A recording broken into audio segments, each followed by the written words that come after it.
Ethiopia is home to some of the world's most incredible ancient sites, many of which you may have never heard of. In my last episode on Ethiopia's ancient megaliths, I explored Axum's colossal obelisks and precision-cut megalithic chambers, with their granite boxes, nubs, and metal clamps reminiscent of ancient sites in Peru and Egypt. If you haven't seen that episode yet, I'd encourage you to check it out.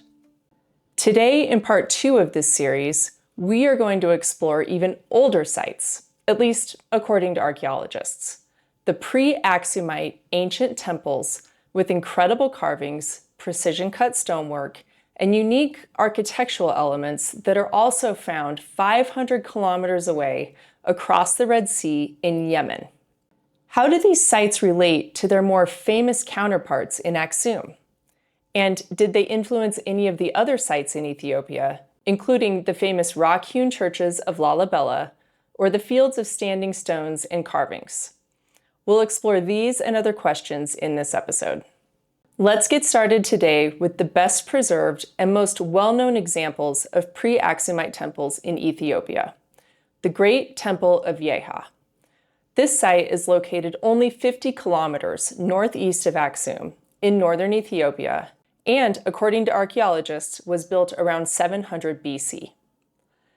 This temple features a large rectangular structure measuring 18 meters by 15 meters, with walls that are preserved up to 13 meters high, making it the tallest pre-Axumite structure still standing today. The entire structure is constructed with precisely cut limestone blocks, some 10 feet long, fit together without mortar on a stone base.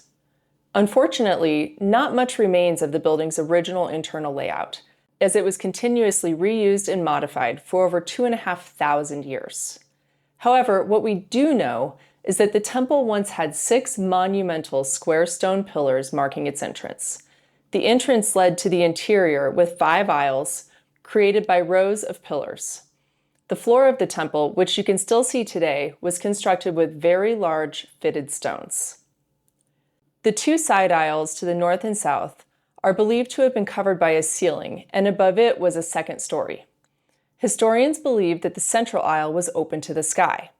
If you're watching this on YouTube or Spotify, I've included photos of reconstructions of the temple. Imagine how incredible this structure must have been when it was first constructed. There are also very interesting stone artifacts found in this temple. One incredible stone panel depicts the Ibex, a symbol of resilience and divine protection in South Arabian culture. This panel was moved from the temple and incorporated into the walls of a local church, which was built in the 4th to 6th centuries AD, where it remains today.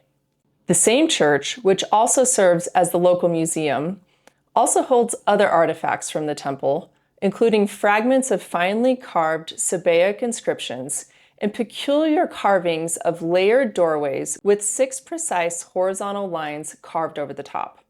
Keep these in mind, we're going to be talking more about these later. Just near the Yeha temple lies a sprawling multi-story palace dated to 800 BC. Spanning a massive 50-meter by 50-meter footprint, it was the largest building in Southeast Africa and South Arabia at the time. First excavated in the 1970s, it's less preserved than Yeha, but no less impressive. Its stone base supported a grand entrance with 6 horizontal slabs and rectangular pillars, much like Yeha's design. Above the stone basement, archaeologists found rough rubble walls, clay mortar, and wooden beams, carbon dated to the 7th century BC, suggesting these rough walls were a later addition to the older base. Interestingly, the site was studied by engineers from the Technical University of Berlin, alongside archaeologists from the German Archaeological Institute, and they published a research article from an engineering journal in 2023. In this report, the engineers applied modern engineering tools to create a virtual reconstruction of this site. Now, they made several assumptions when creating this reconstruction, including that the height of the structure is based on rock paintings and murals found in South Arabia, which I unfortunately haven't been able to locate. But with all of this in mind, this reconstruction is still really impressive. and useful for giving you an idea of the potential size and sophistication of this site. I've also included an image of the town of Yeha that imagines what these two temples would have looked like in ancient times, with both of these structures towering over the community houses that surround them. It must have been a truly breathtaking sight. Just this year, German archaeologists have been excavating around these sites and have located remnants of earlier temple structures far deeper in the ground. Interestingly, I found a video online from a local that took some footage of the inside of these excavated pits. These excavations are deep, at least one story, if not more. And take a look at what was found at the very bottom of the excavated pit. Extremely large, very precisely fitted stonework that appears to be at least 10 feet long. And even at this depth, it doesn't appear from the photos that they've reached the bottom of the construction. This suggests the possibility of far older, monumental structures built below and around these sites. What we can see above ground today appears to be just the tip of the iceberg. In 2008, there was another discovery 150 kilometers southeast of Yeha that gave us new clues about the ancient temples. Unearthed during local quarrying, this 13 by 9 meter structure revealed a broad stepped entrance, a portico, and a central room with smaller chambers. In the center of the main building was an extraordinary discovery, a perfectly preserved limestone altar, adorned with narrow steps, false windows, and a carved bull's head. Archaeologists believe this altar would have caught libations, perhaps the blood of a sacrificial animal, which would have flowed over the carved bull's head into a monolithic limestone drain and into a final circular stone basin. Around the top of the altar are finely carved inscriptions, again written in Sabaean, the language of the ancient culture who lived on the other side of the Red Sea in modern-day Yemen. The inscription is carved in high relief and wraps 3/4 of the way around the top of the altar. It reads, in summary, "The king who downthrows his enemies rebuilt the altar for Almaka when he was appointed the Lord of the Temple of Yeha." There are a few important things that we learn from this inscription. It speaks of the Temple of Yeha, which links the sites. It also talks about Almaka, who was the chief god of the Sabaeans. And most importantly, it says this king rebuilt the altar. It doesn't say that he constructed the site or that he was responsible for the original construction of the altar. This site has been dated to 800 to 600 BC based on these inscriptions, as well as other pottery and artifacts from around the site. But if this altar was only rebuilt during 800 BC, this begs the question, when was it originally built? There was a range of other interesting artifacts found at the site. There was a stone monument with layered steps and doorway representations, as well as precisely carved lintels with square shapes and long windows, among other carvings. I can't help but see a resemblance between the layered doorways found in the carvings of this site and the doors on the obelisks of Axum that I talked about in my last episode. Check out the window representation. These images are extremely similar. Archaeologists have gone back and forth on the attribution of these pre-Axumite sites in Ethiopia. Some believe that these sites were built by the ancient Sabaean civilization of modern-day Yemen from roughly the 10th century BC. But more recently, archaeologists have attributed the construction of these sites to a civilization that resided in northern Ethiopia and southern Eritrea from roughly the 8th to 5th centuries BC called the Damat Kingdom, which archaeologists call a centralized indigenous society capable of monumental construction. They believe that they were different civilizations, and they use the artifacts found at these sites as proof that this local culture adopted and adapted Sabaean influences rather than attributing these sites to the Sabaeans themselves. It is also believed that this civilization, the Damat Kingdom, later evolved into the Axumite civilization that I talked about in my last video.